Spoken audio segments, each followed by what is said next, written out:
A paz do Senhor Jesus a todos. Glorificado e louvado seja o nosso Deus maravilhoso. Estamos iniciando mais um programa Viver na Palavra. Com fé, você pode adquirir todas as bênçãos de Deus. Vai levantar o inferno inteiro, mas o Senhor vai continuar sendo a minha luz e a minha salvação. Toda vez que nós saímos da vontade de Deus, nós pagamos o preço da nossa desobediência. Nossa fé tem que estar firmada no Senhor da bênção, não na bênção do Senhor. A sua luta é contra espíritos que manipulam a mente das pessoas. O foco do nosso programa são as revelações da Palavra de Deus. A paz do Senhor a todos.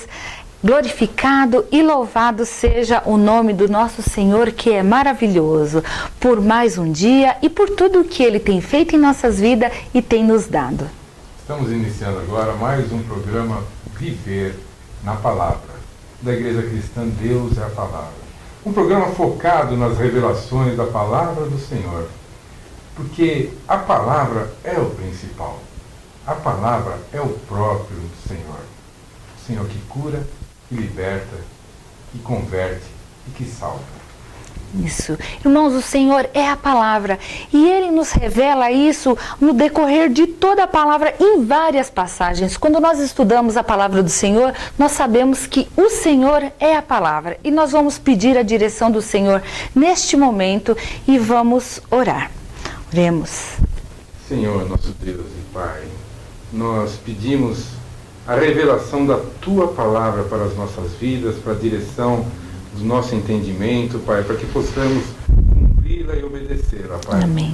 Faça, Senhor, faça a Tua vontade, Senhor. Usa as nossas vidas para que a Tua Palavra se cumpra, em nome de Jesus. Amém. Amém. Nós vamos ouvir a revelação da Palavra do Senhor, que está em João 20:20. Diz assim a Palavra do Senhor: e dizendo isso, mostrou-lhes as mãos e o lado, de sorte que os discípulos se alegraram vendo o Senhor.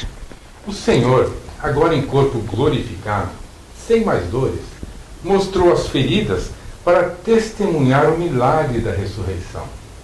Faça como o Senhor. Testemunhe o que Deus tem feito na sua vida. Se você está vivo, você tem testemunho para contar, para a glória de Deus.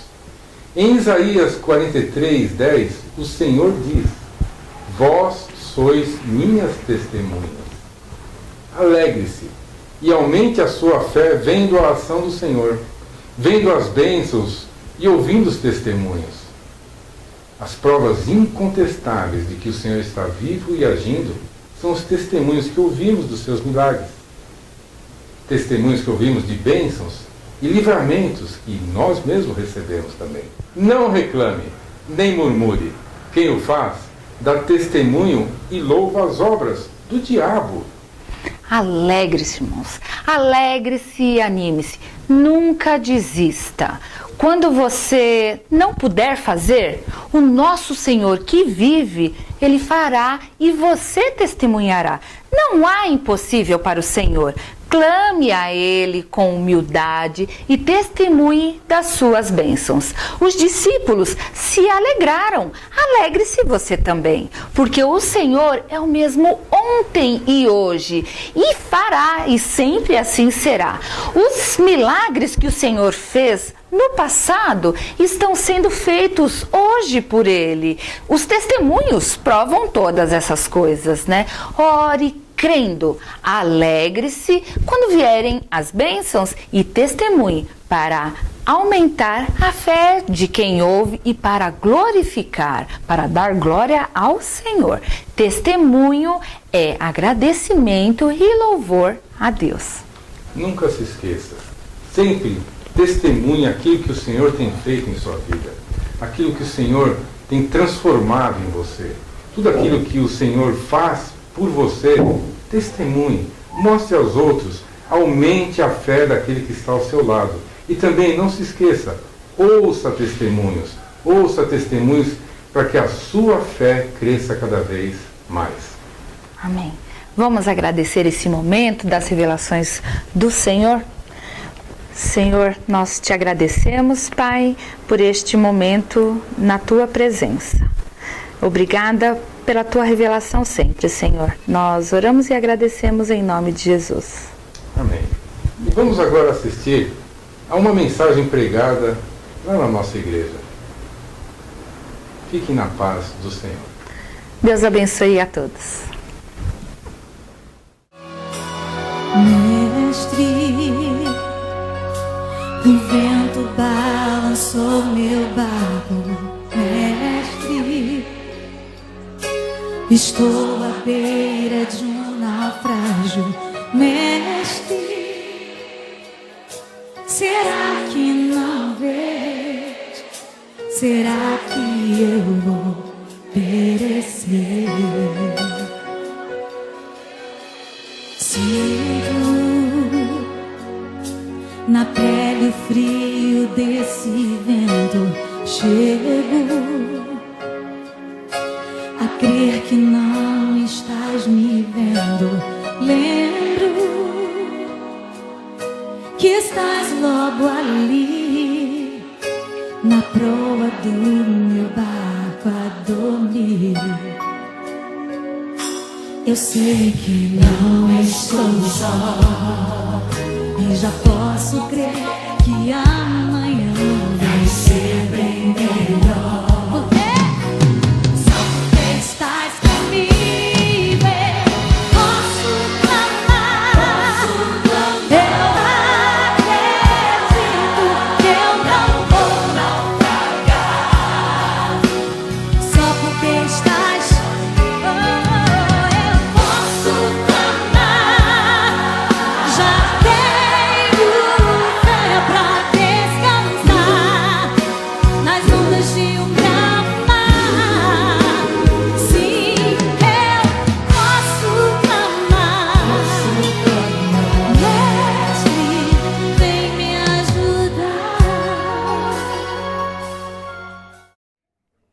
Evangelho de Lucas, capítulo 13, versículo 31.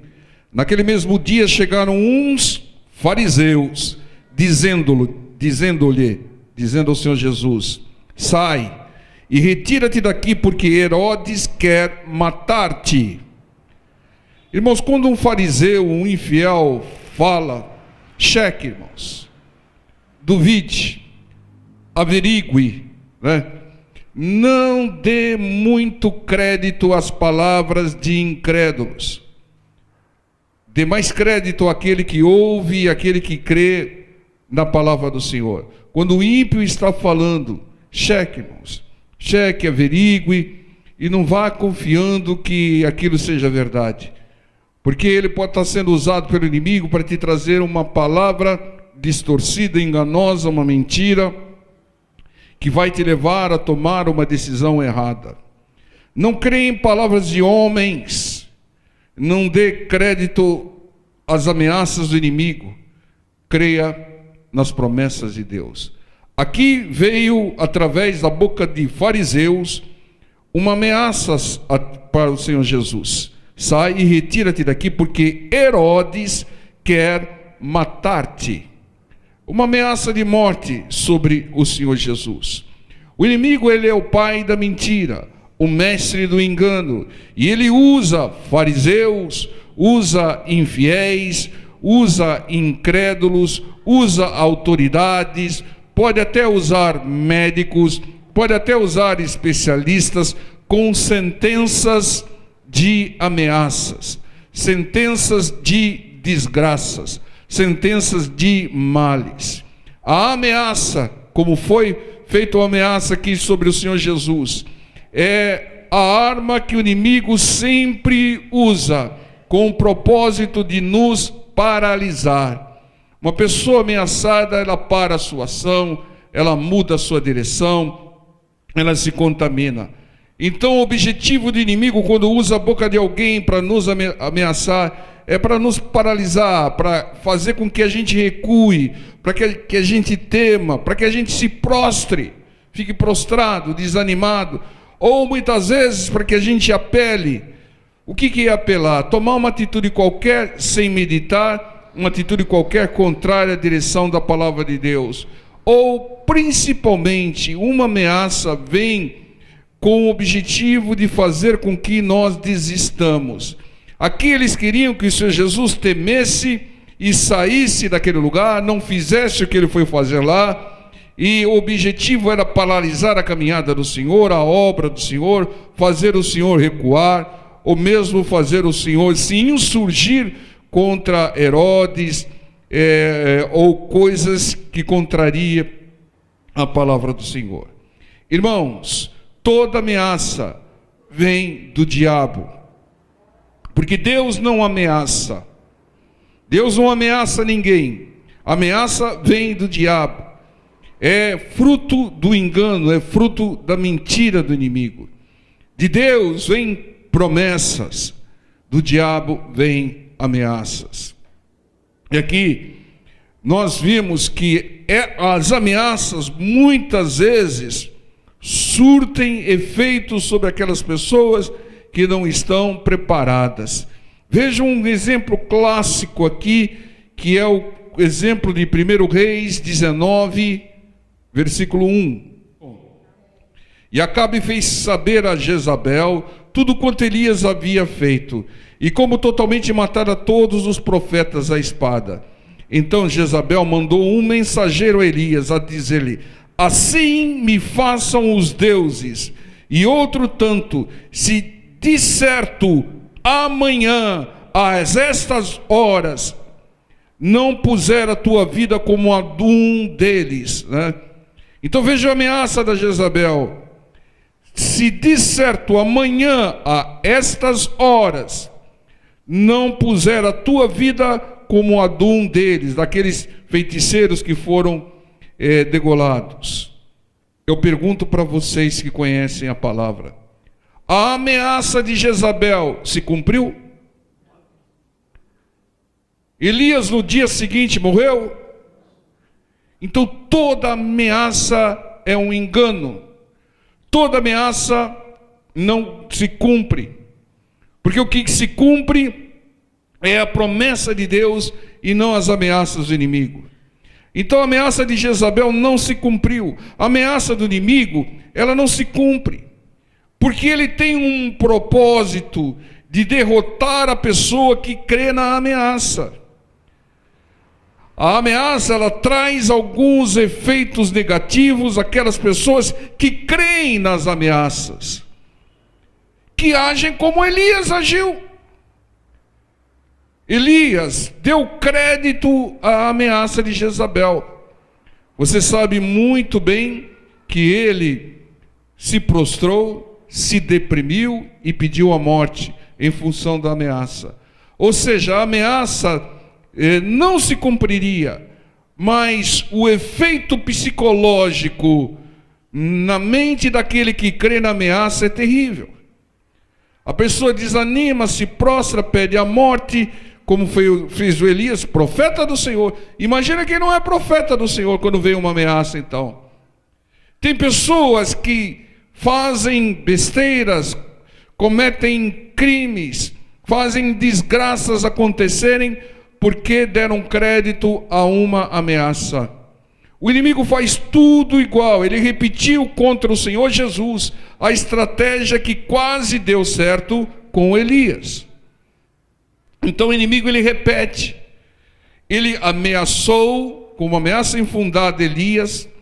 Ele ameaçou grandes homens de Deus. Ele ameaçou o Senhor Jesus. E ele vai te ameaçar. Ele vai te ameaçar. Quantas vezes forem necessárias, ele vai te ameaçar.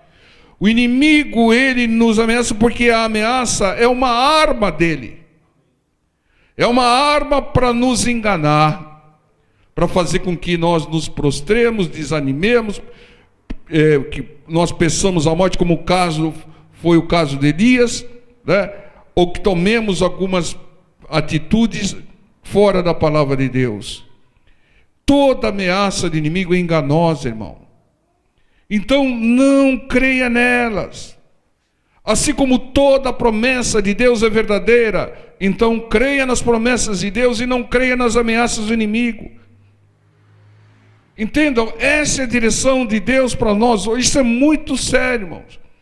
Porque tem pessoas que recebem uma ameaça e ficam paralisadas, deprimidas, tomam atitudes ruins, geram desgraças, porque creu numa ameaça. Entenda, acaba gerando um mal, que não é necessariamente o mal da ameaça, mas acaba gerando um outro mal. Vocês lembram do exército de Israel? O que aconteceu com ele? Ficou paralisado com as ameaças de Golias. Durante 40 dias ele ameaçou e ninguém partiu para cima dele. Por quê? Porque eles creram na ameaça do Golias e ficaram paralisados. Mas havia um que cria muito mais na promessa de Deus e partiu para cima de Golias, que caiu na primeira pedrada. Os soldados de Israel foram derrotados por Golias sem lutar. É essa a estratégia do inimigo. Ele quer te derrotar sem você lutar, sem você clamar, sem você orar, sem você perseverar. Ele quer que você desista e seja batido por ele, se você crer na ameaça dele. Então não haja como os soldados, não haja como Elias, não creia em ameaças. Fala para o seu irmão do lado, não creia em ameaças, irmão. Não creia, irmão. Lucas 13:32, o texto base que nós estamos. E lhes respondeu o Senhor Jesus: ide e dizei àquela raposa: eis que eu expulso demônios e efetuo curas hoje e amanhã, e no terceiro dia sou consumado. Diga ao inimigo aquilo que disse o Senhor Jesus. O Senhor Jesus disse: diga àquela raposa astuta que ameaça, né? Que as ameaças dele não me abalam. Diga para o inimigo: Satanás, a sua ameaça não me abala. Façamos como o Senhor Jesus. O Senhor Jesus diz: eu vou fazer a obra, eu vou continuar fazendo a obra, eu vou continuar curando enfermo, libertando o endemoniado, eu vou prosseguir com o meu trabalho e não estou nem aí para as ameaças. É essa atitude que o cristão tem que tomar. Siga a sua vida, busque os seus objetivos, os seus sonhos que Deus aprovou, sem se importar com ameaça. Não dê crédito à ameaça, não dê vida à ameaça. E no versículo 33 diz: importa, porém, caminhar hoje, amanhã e no dia seguinte, para que não suceda que morra um profeta fora de Jerusalém. Continue a sua vida, irmão. Continue a sua missão. Continue o seu trabalho, os seus planos. Continue obedecendo a Deus, a palavra de Deus. Que o plano de Deus, a promessa de Deus vai se cumprir, e não as ameaças do inimigo. Mas as promessas de Deus se cumprirão se você não desistir. E quem é que desiste? Quem crê em ameaça, normalmente. Ameaças enganosas que querem fazer você desistir. Entenda, irmãos, o plano de Deus tem que se cumprir e não as ameaças do inimigo. Irmão, o inimigo, ele vai bombardear a sua mente. Se é que não está bombardeando,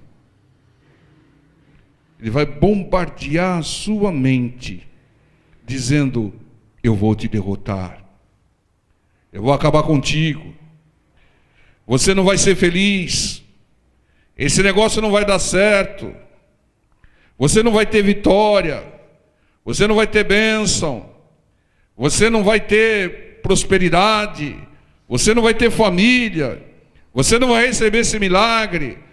Ele vai bombardear a sua mente todos os dias, com sentenças ruins, negativas, com ameaça de desgraça. Não vai dar certo, né? Você não vai conseguir isso você nunca vai ter. Ele bombardeia a mente. Não creia nisso, irmão. Não creia em tais ameaças que elas se desfazem. Se você não crê, elas somem. Mas se você crer em ameaça, ela toma vida. Não dê crédito às ameaças do inimigo. Fala para o seu irmão do lado. Não dê crédito às ameaças do inimigo. Não dê vida às ameaças. A ameaça do inimigo não tem valor nenhum. Você tem que valorizar o que tem valor e tem que desvalorizar aquilo que não tem valor. O que tem valor é promessa de Deus. O que não tem valor algum é ameaça do inimigo. Sabe por quê? Sabe qual a intenção do inimigo quando ele manda uma ameaça na sua mente? Ele quer dominar a sua mente. Ele quer dominar a sua mente. A batalha é toda aqui. Nós vencemos o inimigo aqui. Nós ficamos de bom humor, alegre aqui. Usamos a nossa fé aqui. E é aqui que o inimigo quer dominar. Porque se ele dominar a sua mente, ele domina a sua vida. E ele quer dominar a sua mente com ameaça. Quando alguém crê numa ameaça, ele está dominando a mente da pessoa. A pessoa passa a se preocupar com aquilo. Não tira aquilo da mente. Meu Deus do céu, vai acontecer. O fulano falou que isso... Esse é o perigo de alguns revelamentos aí. Revelamentos de desgraça. Vai acontecer isso com você, se você não fizer isso, né? Deus vai botar fogo na sua casa se você não der a oferta. Ameaça, irmão. Isso é do diabo, não é de Deus, né? E aí a pessoa fica, quando será? Eu vou comprar um extintor, porque Deus vai botar fogo na minha casa. Não dê crédito a essas coisas, irmão. Senão você vai ficar preocupado, vai ficar triste, deprimida, só pensando na ameaça do inimigo. E muitas vezes, irmãos, o inimigo, ele usa... Aqui usou os fariseus. Não pode usar um especialista. Bem, eu analisei o seu caso aqui, olha... Mas o que você prefere? Cremação ou... Ameaça, irmão. Para trás de mim, Satanás. Há um caso aqui. O inimigo, irmãos, ele quer dominar a nossa mente com ameaças. Ele usa várias coisas para dominar. Primeiro, ele tenta prazeres. Tudo isso te darei. Então ele tenta dominar a sua mente com prazeres enganosos. E também através do medo em função das ameaças. E se a pessoa crê numa ameaça do inimigo, ela para a vida dela. Não vou não, porque disseram que vai acontecer isso. Não, irmão. Creia nas promessas do Senhor. Veja um caso aqui, segundo Crônicas, esse é um clássico do Evangelho, né? Um cult, né? Como o pessoal diz aí do Evangelho. Segundo Crônicas 32. Depois dessas coisas e dessa fidelidade, fala para o seu irmão do lado, fidelidade. Veio Senaqueribe, rei da Síria, entrou em Judá e acampou-se contra as cidades fortes e intentou separá-las para si. Irmão, apesar de toda a fidelidade de Ezequias, que estava fazendo um reinado exemplar, o inimigo veio. Irmãos, o inimigo sempre vai vir contra nós. Mas eu faço tudo, eu obedeço a palavra de Deus, e quando eu erro, eu clamo a Deus, peço perdão, eu oro. Irmão, mesmo que você faça tudo certo, né? E que não tem, sobre a face da terra, não tem alguém que faça tudo certo, né? O inimigo vai vir, porque é dele, é o instinto dele. Então ele vem sobre o crente, ele vem sobre o ímpio, principalmente sobre o crente, porque um crente caído ele usa como propaganda. Então, fidelidade não significa imunidade. O inimigo vai vir. Fidelidade significa que ele virá e vai ser derrotado. Mas que ele virá, ele virá. Ele tentou o seu Jesus, que não pecava, né? Então, o inimigo sempre vai vir. E ele sempre vai vir contra nós, contra a nossa família. Muitas vezes parece que ele se acampa na nossa casa, se acampa na nossa família. A guerra contra o inimigo nesse mundo não tem fim. Então prepare-se para a guerra. A guerra só vai terminar quando estivermos lá no terceiro céu, no paraíso, na nova Canaã, na nova Jerusalém. Aqui no versículo 7, 8 diz: veja o que fez o Josafá aqui. Ele juntou todo mundo e veio com uma palavra para todo o povo que estava lá tremendo de medo, né? Esforçai-vos e tende bom ânimo. Versículo 7. Não temais, nem vos espanteis por causa do rei da Síria, e nem por causa de toda a multidão que está com ele, porque há um maior conosco do que com ele, ó glória. Com ele está o braço de carne, mas conosco o Senhor nosso Deus, para nos ajudar, para guerrear nossas guerras. E o povo descansou nas palavras de Ezequias, rei de Judá. Descanse nas palavras do Senhor. O Senhor é maior do que qualquer força do inimigo. O Senhor é todo poderoso. O Senhor nos livra. Então, irmãos, nós temos ciência disso, mas tem pessoas que ainda não têm ciência disso. Então tem que fazer como Ezequias, levar essa mensagem de ânimo para as pessoas. Leve sempre uma palavra de ânimo para aquelas pessoas que estão abatidas, prostradas pela circunstância, aquelas pessoas que creem em ameaça, né? Leve a palavra de ânimo, desfaça a obra do inimigo na mente dela, né? Aqueles que ainda não vivem pela fé precisam dessa palavra. Nós já sabemos essa palavra, nós sabemos que o nosso Deus é poderoso, que o poder de Deus é infinitamente maior do que qualquer poder existente, né? Que agindo o Senhor ao nosso favor, ninguém pode impedir, nós sabemos. Mas tem pessoas ainda, como era o povo que Ezequias tinha autoridade, que não sabiam.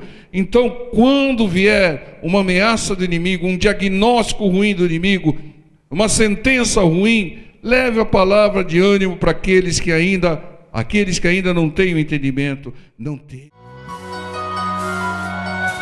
Eu sei que eu não estou só, e já posso crer que amanhã vai ser bem melhor. Eu declaro, só porque Deus está comigo, eu posso clamar. Eu acredito que eu não vou naufragar, só porque estás comigo. Eu posso, você também pode. Já tenho fé pra descansar nas ondas de drama. Sim, eu posso clamar. Mestre, vem me ajudar. Quem é esse que até o vento e o mar lhe obedece? Quem é esse que ordena e milagres acontecem? Quem é esse? Esse nome toda língua confessará. Oh, todo joelho há de se dobrar diante do teu nome, Jesus, pra te adorar.